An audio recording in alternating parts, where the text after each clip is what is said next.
여기는 캐나다 밴쿠버 국제공항. 여행을 온 두 여성 중 한 명이 공항 직원에게 끌려가고 있는데요. 이 두 여성은 서로의 눈을 보면서 당황한 기색이 역력합니다. 도대체 이 두 여성에게 어떤 일이 있었기에 이런 상황이 펼쳐진 걸까요? 함께 같이 보러 가실까요? 구독과 좋아요를 눌러주시면 영상 제작에 큰 힘이 됩니다. 안녕하세요. 저는 모로코 출신의 카를라 가르시아라고 합니다. 저는 어릴 적부터 요리사의 꿈을 안고 살았습니다. 부모님께서 레스토랑을 운영하셨기에 자연스럽게 요리에 노출되었죠. 하지만 당시 모로코에서는 여성 셰프가 흔치 않았어요. 가족들은 제 진로에 대해 걱정이 많았죠. 저 역시 앞날이 불안했지만 어머니께서 항상 제게 용기를 주셨어요. 성별이 꿈의 한계가 되어서는 안 되니 지금처럼 제 실력을 길러서 당당하게 증명해 보이라는 말씀을 습관처럼 해주셨죠. 고등학교를 졸업하고 마드리드의 한 요리 학교에 진학했습니다. 대부분 남학생들이었지만 저는 꿋꿋이 공부했죠. 학교를 다니면서도 실력을 기르기 위해 유명 레스토랑에서 아르바이트를 했어요. 주방에서 유일한 여성으로서 차별의 시선도 느껴질 때도 있었지만 그럴수록 성별 차별에 대한 두려움은 더 단련되었던 것 같아요. 익숙해져서 그런 걸까요? 졸업 후에는 마드리드의 몇몇 호텔에서 경력을 쌓았습니다. 실력을 인정받아 주방장까지 올랐지만 저는 더 넓은 세계로 나아가고 싶었어요. 그러던 중 여행을 좋아하던 한 선배에게서 한국 음식의 매력에 대해 듣게 되었어요. 발효 음식과 약선 요리, 사계절 식재료를 활용한 요리 등 생소하면서도 흥미로운 이야기들만 해줬던 것 같아요. 마침 그 선배가 서울의 한 특급 호텔에서 근무하고 있었기에 주방 보조 자리를 소개받을 수 있었습니다. 여성 셰프로서 새로운 도전을 해보고 싶었기에 한국행을 결심했죠. 2016년 6월 인천국제공항에 도착했을 때의 그 설렘은 지금도 잊을 수가 없어요. 한국에서의 적응 과정은 제 생각보다 쉬웠습니다. 익숙하지 않은 환경과 문화인데도 불구하고 모두 저를 한 번 더 챙겨주려고 했고, 특히 언어의 장벽은 한국어가 다른 언어에 비해 쉽게 배울 수 있어서 금방 배울 수 있었던 것 같아요. 게다가 여자라는 이유로 차별받는 부분은 거의 없었던 것 같아요. 물론 힘들 때가 아예 없었다면 거짓말이겠죠. 그럴 때마다 선배가 많은 힘이 되어줬답니다. 제가 처음 매료된 음식은 김치찌개였어요. 얼큰하면서도 깊은 맛, 입에 착 감기는 부드러운 식감에 반했죠. 김치 외에도 장아찌, 젓갈 등 다양한 발효 음식을 접하면서 한식의 묘미에 빠져들었어요. 곧 한식 조리법을 체계적으로 배우고 싶다는 열망이 생기지 않을 수가 없었습니다. 운 좋게도 호텔에서 한식당 조리사로 자리를 옮길 기회가 찾아왔어요. 여성 셰프라는 편견 없이 한국에서는 실력으로 인정받을 수 있었습니다. 한식 조리사 선생님 밑에서 한식의 기본기를 배웠습니다. 섬세한 손맛이 요구되는 음식들이 저와 잘 맞았어요. 곧 저는 한식당의 주방장으로 발탁되었고 메뉴 개발에도 참여하게 되었습니다. 제가 개발한 퓨전 한식 메뉴들은 외국인 고객들에게 호응을 얻었어요. 또 주한 모로코 대사관에서 열리는 행사에 한식을 선보이며 한식 홍보대사로서의 역할도 겸했답니다. 여성 셰프로서 한식의 세계화에 기여한다는 자부심이 생겼죠. 이런저런 일을 하다 보니 시간은 생각보다 빨리 지나가더라고요. 호텔에서의 7년은 정말 뜻깊은 시간이었어요. 함께 일하는 동료들과 돈독한 유대감을 형성했죠. 그들 덕분에 한국어 실력도 현지인처럼 늘어갔고 문화적 차이도 자연스럽게 받아들일 수 있게 되었어요. 호텔에서의 생활은 제게 또 다른 가족을 선물해 주었어요. 매일 함께 부대끼며 요리를 만들어내는 동료들과는 자연스레 끈끈한 정이 쌓였죠. 특히 제 옆자리에서 일하던 수진 씨와는 각별한 사이가 되었답니다. 수진 씨는 제가 한국에 올 때부터 곁에서 많은 걸 가르쳐준 고마운 분이었어요. 낯선 환경에 적응하느라 힘들어할 때면 늘 따뜻한 미소로 저를 응원해주곤 했죠. 서툰 저의 한국어를 들으며 막힘없이 대화를 이어갔답니다.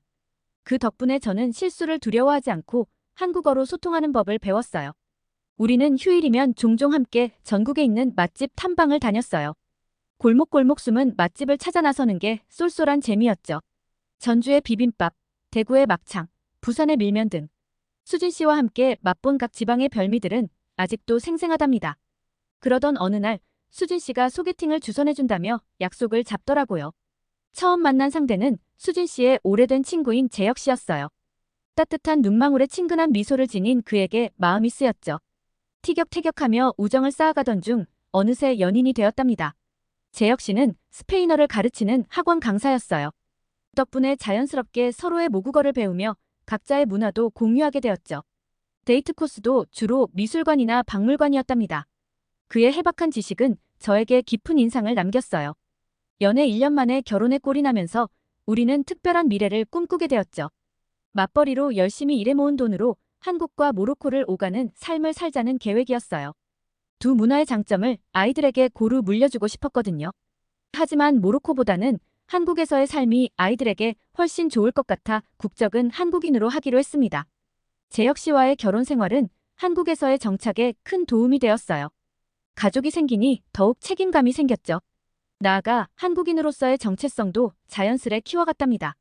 그러던 중 한국어에 대해 더 깊이 공부를 하고 싶다는 생각이 들었습니다. 쉽지 않은 도전이었지만 가족들의 응원으로 용기를 얻었죠. 한국어 능력 시험은 간단치 않았지만 새벽까지 함께 공부하며 돌파구를 찾았죠. 무엇보다 한국어 능력 시험을 준비하는 과정에서 한국 문화에 대한 이해도가 더욱 깊어졌어요. 시험을 통과한 날, 저는 울음을 터뜨리고 말았어요. 정말 대한민국 국민으로서 한 발자국 다가섰다는 자부심에 가슴이 벅차올랐죠. 가족들과 함께 건배를 올리며 새로운 삶의 시작을 다짐했답니다. 며칠 뒤, 저는 한국 여권을 발급받았어요. 파란 여권을 손에 쥐는 순간 그동안의 노력이 주마등처럼 스쳐 지나갔죠.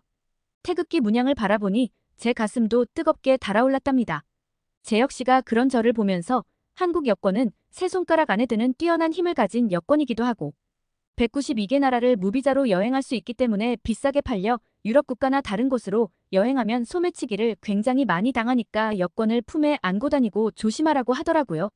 물론 한국 여권이 뛰어난 건 모로코에서 있을 때도 알고 있었습니다. 왜냐하면 모로코에 입국할 때 모로코 사람과 별다를 바 없이 한국인도 바로 프리패스 되었었거든요. 하지만 이렇게 소매치기를 시도 때도 없이 당할 정도로 값진 여권이었다니 자부심이 정말 안 생길 수가 없더라고요. 한국 국적을 취득한 후 처음으로 모로코에 갔을 때의 감동은 잊을 수가 없어요.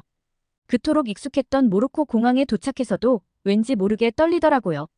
이제는 관광객이 아닌 당당한 한국인으로서 귀국한 거니까요. 입국 수속을 밟는 내내 설렘을 감출 수 없었어요. 제 여권을 유심히 살피는 심사관에게 은근 뿌듯함마저 느껴졌답니다. 그리고 알다시피 저희는 프리패스로 바로 입국할 수 있었습니다. 우리 부부의 당찬 모습을 보며 주변 사람들이 흐뭇해하는 시선을 보냈죠. 모로코에서도 한국 여권의 위상을 실감할 수 있는 순간이었어요. 귀국길 비행기 안에서 오래된 친구 마리아에게서 연락이 왔어요. 마리아는 제가 모로코의 한 호텔에서 주방 일을 하면서 만난 동료였죠. 같은 셰프로서 서로의 요리에 대한 것들을 공유하며 각별한 사이가 되었답니다. 마리아가 세계 여행을 배낭 하나를 들고 하고 있다고 했는데 여러 나라 중에 제가 한국에서 살고 있기 때문에 잠시 한국에 들른다는 거였어요. 오랜만에 만나 맛집 탐방을 함께 하자는 제안에 저는 두 손 들어 환영했죠. 왜냐하면 저 혼자 한국 음식을 맛보는 건 너무 속상했거든요. 제 주변 사람들도 한국에 대한 음식에 푹 빠져 살면 좋겠다고 생각했습니다. 한국에서 마리아를 만나자마자 웃음이 떠나질 않았어요. 항상 모로코에서 함께했던 친구와 한국에서 함께할 수 있다는 생각을 하니 설레임이 먼저 다가왔습니다. 함께 모로코의 추억을 떠올리며 이야기를 얼마나 많이 한지 모르겠습니다. 제가 한국인이 된 사연과 근황을 전하자 마리아는 저를 꼭 안아주며 축하해 주었어요. 그리곤 호기심 어린 눈으로 제 여권을 살펴보더니 탄성을 질렀죠. 마리아를 만나자마자 그녀의 눈빛에서 호기심과 설렘이 발견되었어요. 처음 와보는 한국의 모든 것이 마리아에겐 새롭고 흥미로운 모험이었던 거죠. 제가 그동안 익혔던 한국어 실력을 뽐내며 길라잡이 노릇을 톡톡히 해냈답니다. 첫날부터 우리는 맛집 투어에 돌입했어요. 을지로의 한 냉면집에 들어서자 웨이팅줄에 마리아의 눈이 동그래졌죠. 땀을 뻘뻘 흘리며 줄 서 있는 현지인들을 보고 이곳이 얼마나 맛집인지 짐작한 모양이에요. 드디어 차례가 되어 냉면을 맛본 마리아는 탄성을 질렀죠. 와, 카를라. 이건 정말 살면서 먹어본 면 요리 중 최고야. 평소 그녀가 즐겨 먹던 파스타나 스파게티와는 사뭇 다른 면발의 탱글탱글함과 육수의 깊은 맛에 푹 빠진 것 같았어요. 양볼이 발그레해진 채 냉면을 말아먹던 마리아의 모습이 귀여우면서도 역시 한국 음식은 누구든 빠질 수밖에 없구나 하면서 뿌듯함을 느끼고 있었죠. 그렇게 한식의 매력에 흠뻑 빠진 마리아는 골목 곳곳에서 별미를 찾아 나섰어요. 마리아의 환한 미소를 보자 저도 모르게 행복한 기분이 들었어요. 저에게 있어 제2의 고향이 된 한국을 그녀가 이토록 사랑해주니 말이죠. 입맛도 통하고 웃음도 통하는 둘만의 추억 여행이 시작된 거예요. 마리아가 온 지 일주일째에는 전주로 향했답니다. 아무래도 한옥마을과 맛있는 음식을 먹기에는 전주가 적합하다고 생각했어요. 한옥마을의 운치에 반한 마리아는 구경하느라 정신이 없더라고요. 오래된 기와 지붕, 전통 문양의 창호, 골목길을 채운 은은한 불빛까지. 걷는 내내 마리아의 감탄사가 끊이질 않았죠. 서울에서는 높은 빌딩들과 신식 건물들이 많아 신도시 느낌이 많이 나는 느낌이었는데 전주에서는 한국의 전통에 대해서 느끼기에 좀 더 확 와닿았다나요? 엄청 벅찬 목소리로 이것저것 신기해하는 마리아를 보면서 저도 함께 기분이 좋아지더라고요. 한복 체험관에서 화려한 비단옷을 입어보고 전통 찻집에 들러 은은한 차향을 음미하던 마리아의 얼굴엔 웃음이 떠나가지 않았습니다. 이튿날은 전주 한옥마을 골목 투어였어요. 꼬불꼬불한 돌담길을 걸으며 우리는 타임슬립한 듯한 기분을 만끽했죠. 600년 역사를 간직한 오목대를 둘러보는 내내 마리아의 눈은 초롱초롱 빛났답니다. 산책하다 길가에 앉아 즐기는 비빔밥 한 그릇은 꿀맛이었죠. 마리아는 채소를 고루 버무려 한 입 크게 떠먹더니 밥 위에 살짝 눌어붙은 김의 향긋함에 눈을 감더라고요. 입안 가득 퍼지는 구수한 맛에 절로 미소가 지어졌답니다. 이곳저곳 한국에 여행을 한 지 2주가 될 때쯤 마리아와 저는 캐나다행 비행기에 몸을 실었어요. 마리아의 세계여행 일정에 맞춰 저도 일부 나라는 동행하기로 한 거였죠. 마리아를 부러워하던 제 모습을 보고 제 역시가 마리아와 함께 가고 싶은 여행지가 있으면 다녀오라고 흔쾌히 허락하면서 여행 비용까지 보태줬거든요. 저는 한국 여권을 든 자부심 가득한 얼굴로 마리아는 모로코 여권을 꼭 쥔 채 설레는 마음으로 비행기에 올랐답니다. 우린 비행 내내 새로운 모험을 향한 설렘으로 가득 찼죠. 기내식으로 나온 한식을 보고 좋아하는 마리아의 모습에 괜히 뿌듯해지기도 했답니다. 캐나다에 도착한 우리는 입국 심사대 앞에 섰어요. 나란히 줄을 서서 창구를 기다리는데 이게 웬일인지 한 심사관이 불쑥 다가와 제게 말을 걸더라고요. 혹시 한국에서 오셨나요? 한국 여권 가지고 계시면 저쪽 심사대로 가시면 더 빠르실 거예요. 그 말을 듣는 순간 얼마나 짜릿한지 몰라요. 하지만 내심 미안한 기분도 들었던 게 옆에 선마리아가 부럽다는 얼굴로 절 쳐다봤거든요. 창구의 선마리아의 모습을 힐끗 바라보니 긴장한 기색이 역력하더라고요. 심사관은 모로코 국적자에 대한 경계심을 거두지 않는 듯했죠. 여행 목적, 체류 기간, 재정 증명까지 샅샅이 캐묻는 걸 보니 역시 한국 여권임은 남다르구나 싶더라고요. 마리아가 언제 나올까 계속 쳐다보고 있었는데 마리아는 당황한 표정을 지으면서 저를 쳐다보며 손짓을 하는 것이 아니겠어요? 처음에 마리아가 왜 저러나 싶었는데 결국에 마리아는 결국 공항 직원이랑 다른 곳으로 이동을 하더라고요. 아무래도 마리아가 좀 더 오래 걸릴 것 같다는 것을 손짓을 통해서 저한테 알려주려고 했던 것 같았습니다. 마리아를 기다리는데 거의 2시간을 기다린 것 같은데도 나오지 않더라고요. 혹시나 입국에 실패하면 어떻게 하나 정말 걱정을 많이 한 것 같아요. 모로코에서 캐나다를 가려면 비자가 필요하다는 사실을 저는 나중에 검색해서 알게 되었습니다. 이리저리 많이 돌아다녔다고 생각했는데 캐나다는 한 번도 온 적이 없어서 몰랐거든요. 한국 여권으로 캐나다를 올 때 비자는 필요 없지만 전자여행 허가가 필요하긴 합니다.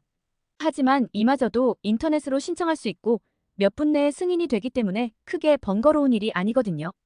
저는 마리아가 세계여행을 하고 있어서 당연히 캐나다 비자를 신청한 줄 알고 있었는데 그게 아니었나 보더라고요.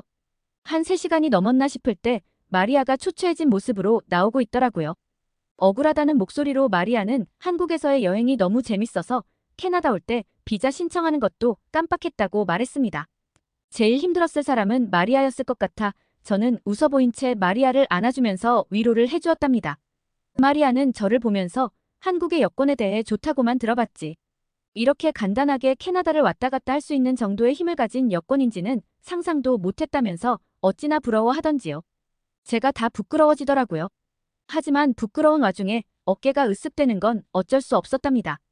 캐나다에서 마리아와 맛있는 것을 많이 먹고 즐겁게 여행을 하고 한국으로 돌아와서 재혁 씨에게 한국 여권에 대해서 이것저것 제잘되면서 자랑을 했던 것 같아요.